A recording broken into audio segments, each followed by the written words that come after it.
arts, lifestyle. SNS Online.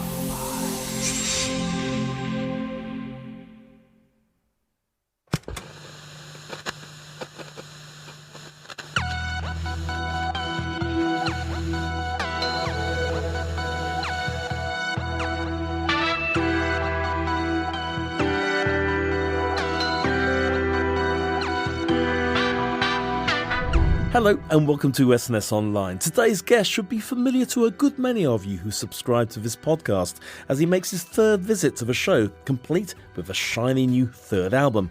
Unlike his last two creations, Changing Stations and Nocturnes, his latest release, When the Devil Drives, is less concept, more free-flowing, allowing our Manchester-based musician to explore a wide palette of moods, sounds and instruments, taking a deep dive into the exploration of the human soul. Let's take a listen to some extracts.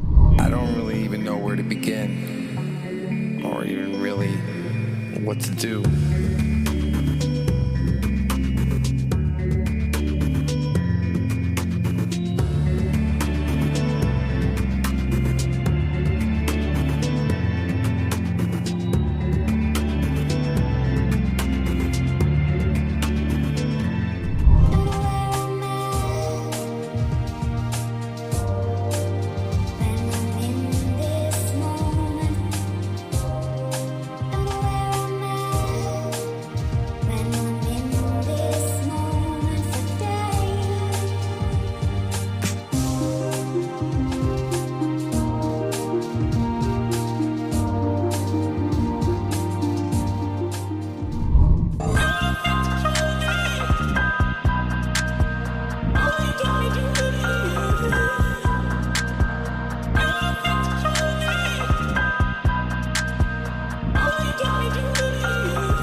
When you hear the rhythm. Ladies and gentlemen and all they thems, it's a welcome return to SNS for our resident ethereal popmeister, Mr. Daniel Liam Glyn.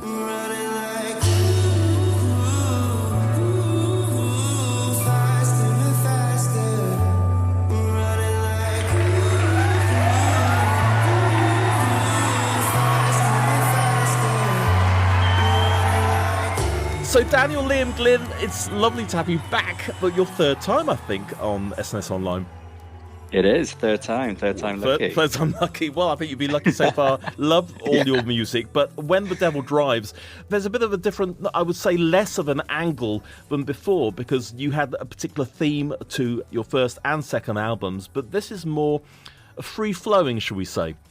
Yeah, I think definitely music-wise, unlike the previous two albums, this record had absolutely no concept. I purposely went into it without thinking too much of a particular sound or meaning behind it, which was really quite freeing. And just to remind listeners that your first album was based on the lines of the London Underground and dealing with how colours might sound, and it was connecting to a condition you have called synesthesia. Can you just remind us about that? Yeah, synesthesia is it's a neurological phenomenon, people call it, but the word condition makes it sound like it's something that's quite dangerous. Yeah, sorry, I wasn't sure how to describe it really. Yeah, it's not just you. That's the official term. The official term is condition. Oh god, but I like to go down the phenomenon route because phenomenon. It's all basically like it's psychological effect that happens in the brain when people read either certain words or see different colors, or they end up thinking and seeing a color with a different word, or sometimes with sounds as well, or with taste. So yeah, I thought that would be a really interesting way to base my first album around that condition. I wonder if we all have that to a certain extent, because I sometimes sort of think about moments in the past, and it could be a taste or a smell, and it brings me to certain times in my life. I don't know if that sort of connects to it at all, or perhaps that's... Definitely certain words, or maybe words of cities or villages that you've been to.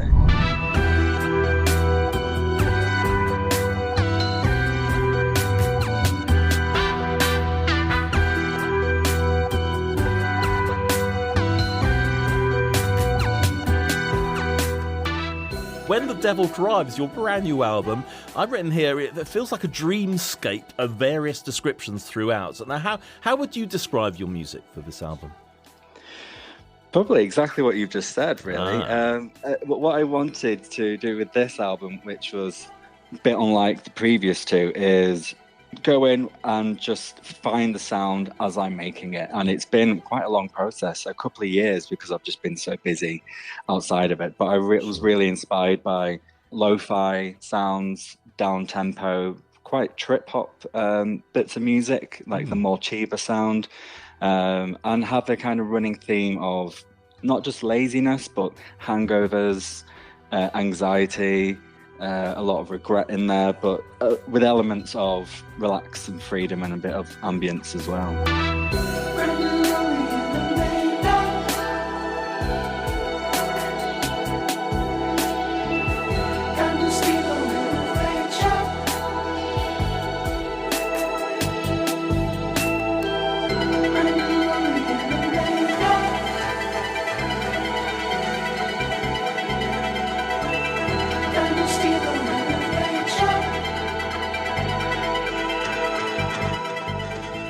I mean, I must say there's real variety in the tracks and a real maturity I've noticed of how your music's evolving. If we just go through some of the actual tracks itself, we start with In Medias Res. I've got here sci-fi intrigue with some classic retro vibes. It could be an outer-worldly 70s TV detective theme tune. What do you think of that? I absolutely love that. I'd never even thought of it. But I guess if I could see it on TV with the sound, that'd be great. Yeah, that opening track, the name was inspired by, well, there's two things in this album inspired by Shakespeare. The first one is the album title itself, but also In Medias Res is a term used in the midst of things. So a play can start at the very beginning of a theatre show, could start in the middle of the plot. So I thought, this isn't my first album. I quite like the element of opening an album with that kind of title of, you know, something's happened before this, and the plot is evolving, continuing. Yeah, absolutely. Yeah.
This is why I don't know why, a second track.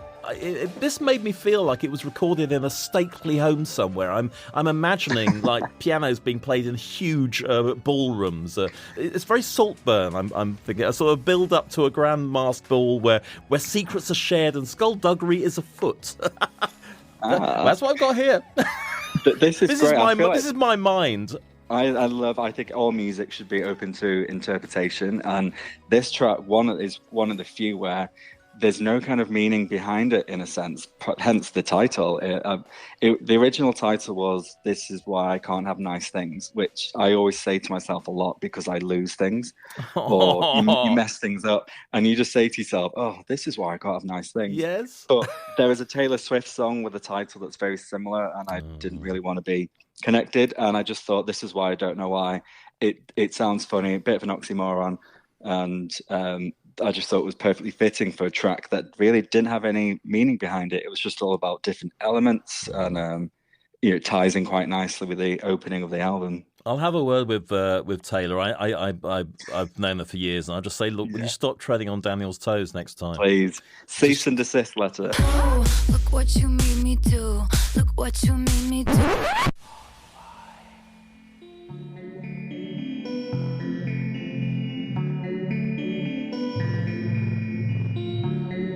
I don't really even know where to begin, or even really what to do.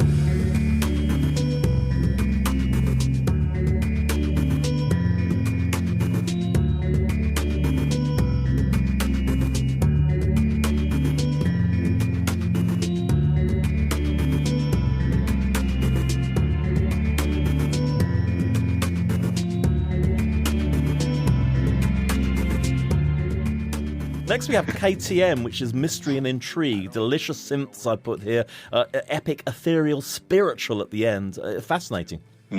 This one was... I don't remember much of this because it was... This is where I'm going to expose myself quite a lot. A lot of the album is about the regret, anxiety, guilt and shame. Which is dear. Let it all out, mate. Please. You're a lovely guy. This KTM was written on a really bad hangover when I had so much embarrassment from the night before. It was, I was at a party, things got out of hand. And you didn't do the dying fly, did you? Because that's what I usually do at parties. I always promise myself I won't. It's a dance that you lie on the floor, stick your arms and legs. You see, it's never as bad as mine. Anyway, there we go. No. Okay. But I thought I wanted to go down a route of kind of audio clips of, someone who was a little bit confused, a little bit dazed. I originally used a sample from a film, but the copyright got blocked, so I had to rethink. That happened a lot on this album, and I wanted to use different clips, vocals, samples, something I've never done before. But then you have to go down the copyright route, and it was months after months. I just thought, you know what, I'm going to either use royalty free or do my own. Because there are voices coming in and out, and I just wondered if, because you can get those copyright free, the CDs back in the day, where you can just use things like my brother sample stuff like that. Where do you get all those from? This was from online databases, so I signed up with accounts, and one thing I wanted to make sure was that they were royalty free, all rights, won't get sued later down the line. So that's what I used. It was called Splice, was one of them. Okay. Can't remember the name of the other, but it was really, I loved the idea of just taking little bits and then cutting them up.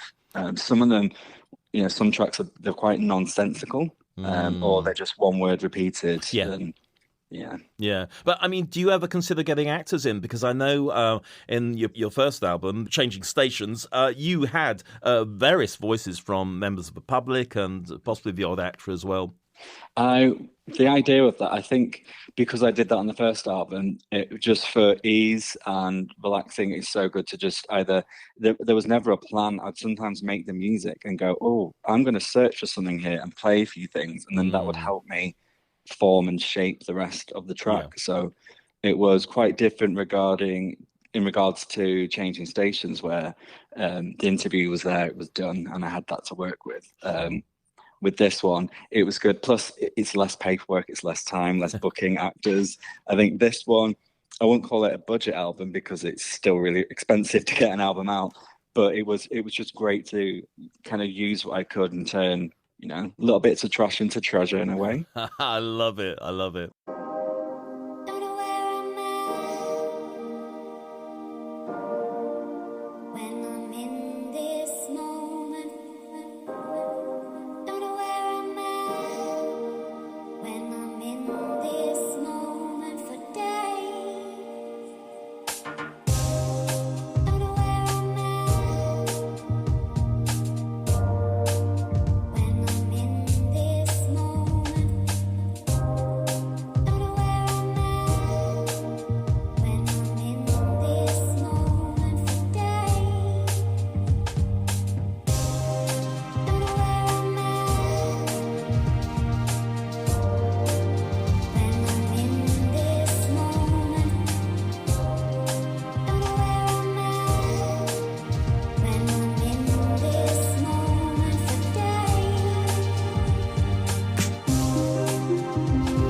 The Moment for Days, I loved it. It's the most poppy, I think. Very clean, classic, clean sound. Did you get a session singer for that?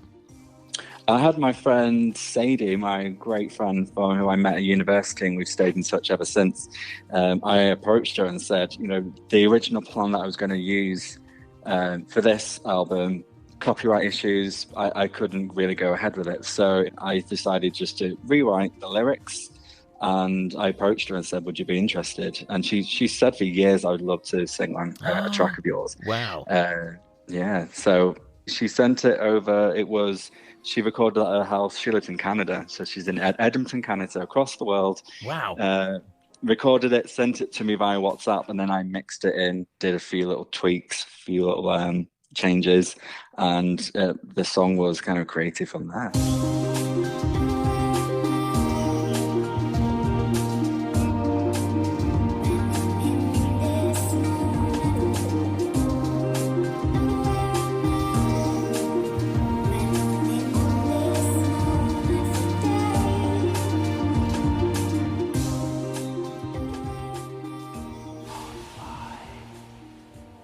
We keep running faster and faster.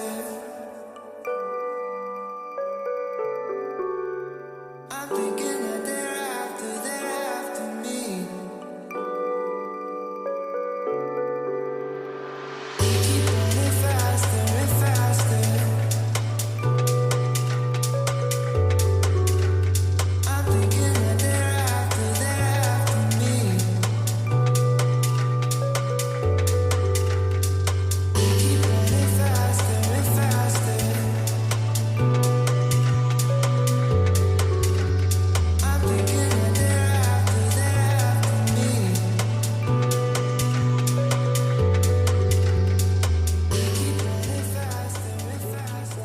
Searchline Daydream. Firstly, I would be very good on Call My Bluff and all that. You have to tell me what Searchline means. What does it mean? Sertraline is it's an antidepressant. It's a medication, sertraline. Right. Which I have been on for the last couple of years, and they give you sometimes quite interesting dreams. And the state of mind sometimes especially when you start them, and you're prone to kind of daydreaming a lot.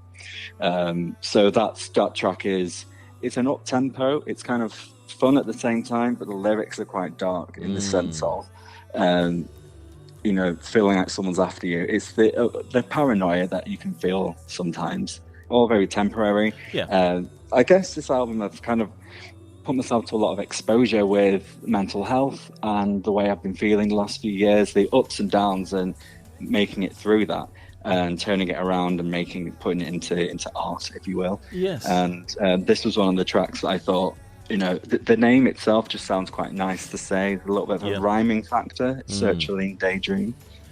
Quite a popular one. I've had a lot of great feedback about that one. And it's interesting that, a lot of people who, I'm not saying you're sort of tortured or anything like that, but I'm thinking of Van Gogh and all the creative geniuses have quite often focused their own torment, if you like, into their art and created something absolutely beautiful. What I put here was I found there was so much movement in the track as the percussion takes us forward, again in an echoey, dreamy state.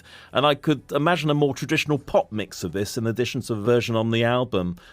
I've heard a lot of the mixing engineers that when I sent them the demos, most of them said, if you're going to go down the route of a single before the album, this is the one I would pick. There you go. So yeah, Absolutely. It was either that and In This Moment. They were the two that I thought would be the most kind of commercial if I had to pitch it to playlists or radio or anything like that.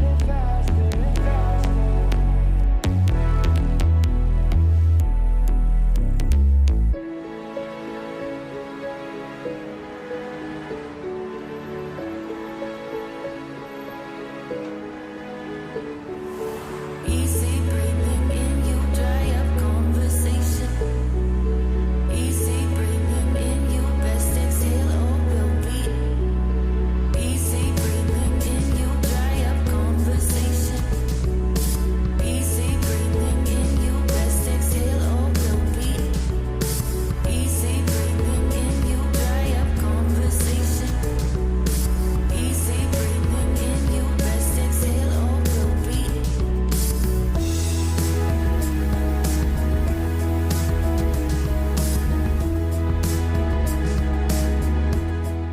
Down by Piccadilly East, I've actually put here again a very confident melody, but implies a host of alternative mixes for the dance floor. So there you go. Fantastic. Loved it so much. Yeah, this was one I started. No, it was actually start of last year, start 2023. I'd recently moved to a place which is right next to Piccadilly East, which is, it's not an official area of Manchester. It's just behind Piccadilly train station. And walking home one day, I didn't have a title for this track, and I thought, right now I'm down by Piccadilly East, and it was as literal as that. I didn't want to overthink any titles for this album. In fact, some of them are actually quite silly, and I thought it was so freeing to actually have the liberation to do that.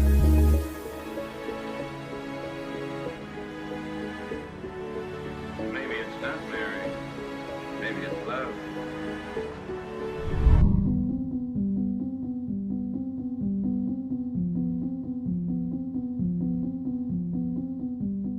November, I put this stripped back piano, again, a dream state.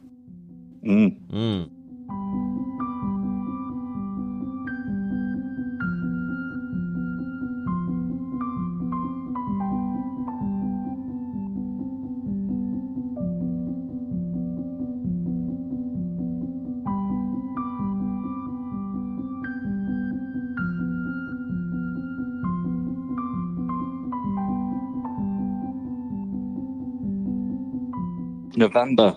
Now that's the only.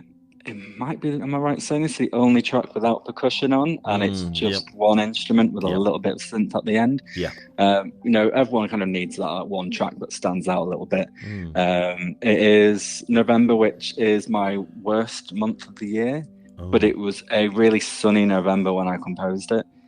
So it was almost felt like very ironic. In a sense, it's really relaxing and calm, but in some ways it makes you feel a little bit nostalgic, which can be a positive or negative way depending on the mood you're in that day. Okay, so this was just one specific November, or do you have a yearly November phobia?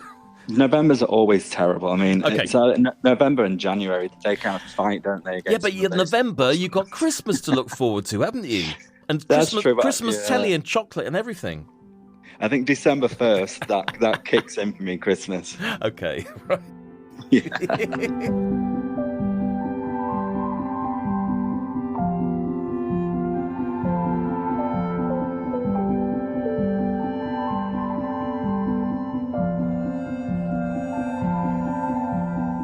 I was also going to add about November. I found it very sort of Ghost in the Machine vibe. Little ethereal pixies coming out of a woodwork. That's what I put down here. I like that. If you like that at I all. like that. Bonkers. I mean, the word ethereal is always something that I end up, even if I don't plan to make something, it will end up that way. And I think it's always something, all the music I've been inspired by people who have like the electronic ethereal vibe going with them.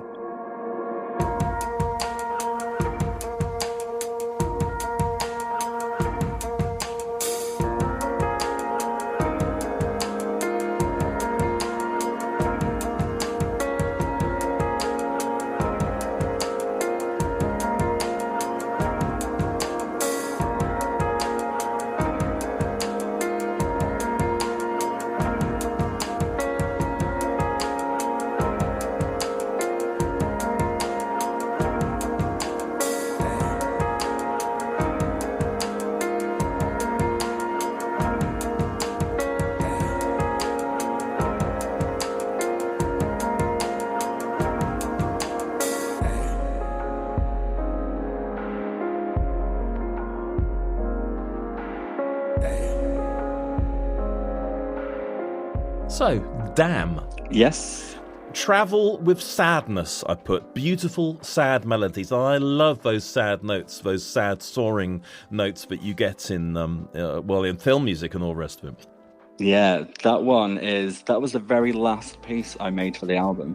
And fun fact, it actually replaced another song that I grew to hate. And it was the very first piece I ever worked on. So it was almost like it bridged the gap between Nocturnes and this new one, which was untitled at the time. Yeah. So what I did was, I thought, I've been working with samples, so why don't I just make a piece of music that is based entirely around probably like 10 different samples. So that piece is not really my own composition. It's just made from different pieces of royalty-free music, different sounds, Okay. a lot of key changes in there, a lot of different elements with the percussion and a bit of synth as well. With the first album about London Underground, there's a feeling of travel in that.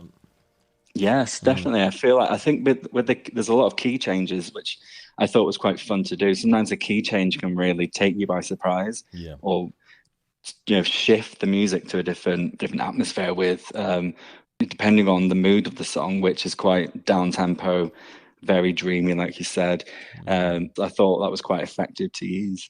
There was one track which I thought could have been a remix of something you did on Changing Stations. Which one was that one? Have we gone That one was Makeshift Raves by the Side of Railway Arches.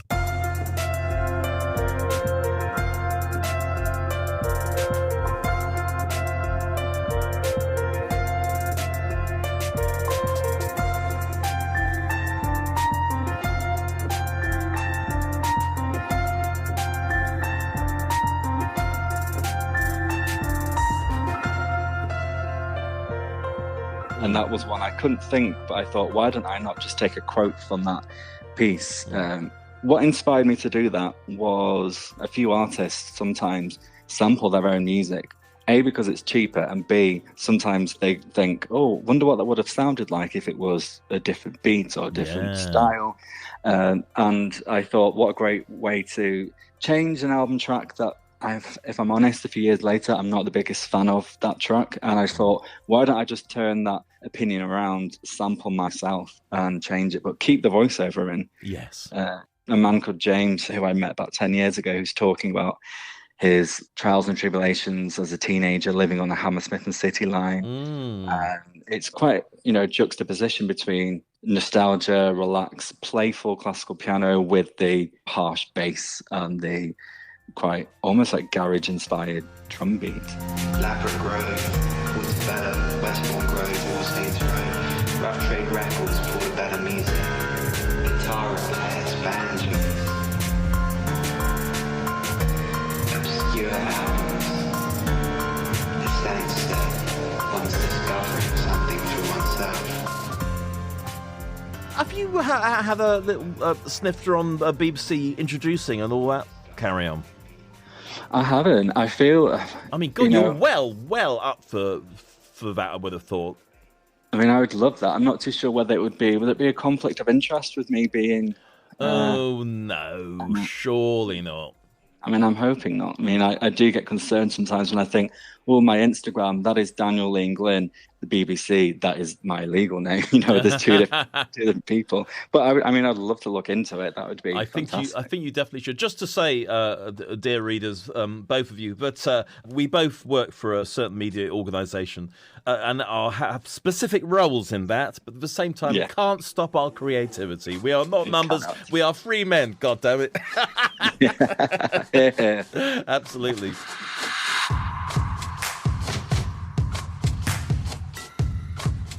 Do you think you might make any videos from these tracks?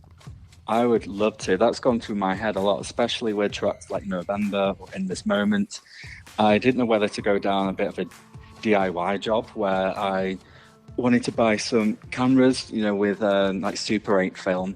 I think that's what it's called, like old style filming, and just do, quite scenic shots or just people watching trams go by. In Manchester we have trams, not the underground. It's something like that. I think budgets depending, there's a lot of scope, and unlike a lot of people who are record label backing or record label pressures, this album, it's only just been released. It could be something in a few months' time when I want to, lift the engagement again. Yeah. And there might be like a Super 8 app on your phone to make everything look a bit like that. Yeah. You see, you might not have to get the old stuff. I don't know. It depends how authentic you want to be. Yeah. Possibilities are endless.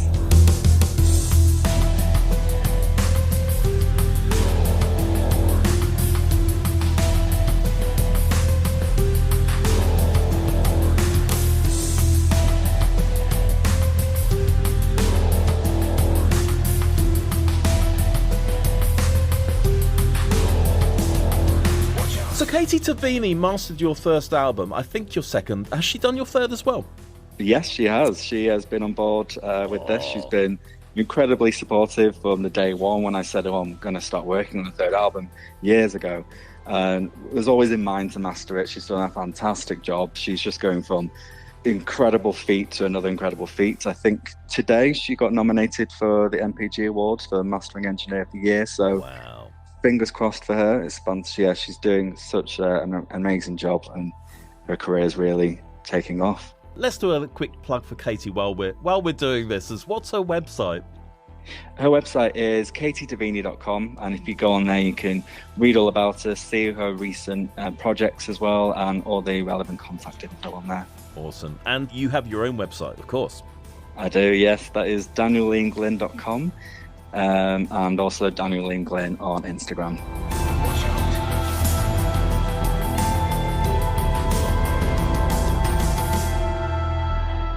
So another cracking album, just wonderful stuff, and I can only wish you the absolute best success with it.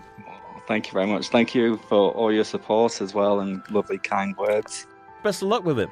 Thank you for having me. Speak to you soon.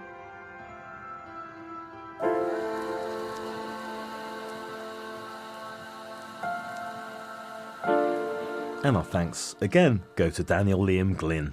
His brand new album, When the Devil Drives, is now available on all platforms, and we play out with another of his inspiring and moving tracks, For Sadness Won't Last Forever.